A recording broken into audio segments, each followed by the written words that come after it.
সকাল সকাল চোখ খুলে মুখের সামনে এক থাল কড়াইশুঁটি নিয়ে এসে বলল যে নে এগুলো ছাড়িয়ে একটু পেস্ট করে রাখ। আমিও মায়ের বাধ্য ছেলে ভালো মতন ছাড়িয়ে পেস্ট করে নিলাম। তারপর একটা থাবড়া মেরে বলল যে এখানে বসে এখানে আটাটা আমাকে একটু মেখে দে। তাই আমি বললাম তো আমার আরও কাজ আছে। তো বলছে এই কাজটা করে তারপর যেখানে খুশি যাবি। তারপর আমাকে নিয়ে আটাটা মাখানো হলো। আটাটা মাখতে শিখে গেছি বলে যা ইচ্ছা তাই। তারপর ওই পেস্টটা দিয়ে ভালো মতন করে মেখে নিয়েছিলাম।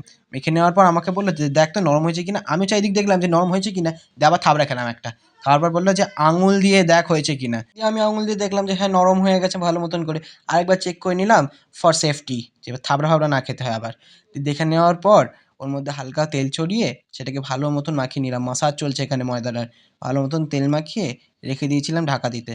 তারপর এখানে মা ভালো মতন করে লেচি করে নিয়েছিল এগুলোকে। লেচি নেওয়ার পর আমি এখানে বেলে দিচ্ছিলাম আর মা ভাজছিল। ওই করতে মা এখানে আলুর তরকারি করে ফেলেছে। করে ফেলার পর আমাকে দিয়েছিল ভাজতে। আমি এপিঠ ওপিঠ ভালো মতন ভেজে নেওয়ার পর তেল দিয়ে চলে গেছিলাম একটা কাজ সারতে। মাকে এসে বললাম যে এটা একটু পকোড়া করে দেবে। তো মা বললো সরে যান, নয়তো বেলনি দিয়ে মাথা ফাটিয়ে দেবো। আপনারাই বলুন এইভাবে কি হুমকি দেওয়া ঠিক ছিল? চলুন আবার দেখা হবে নেক্সট ভিডিও, ততক্ষণে টাটা।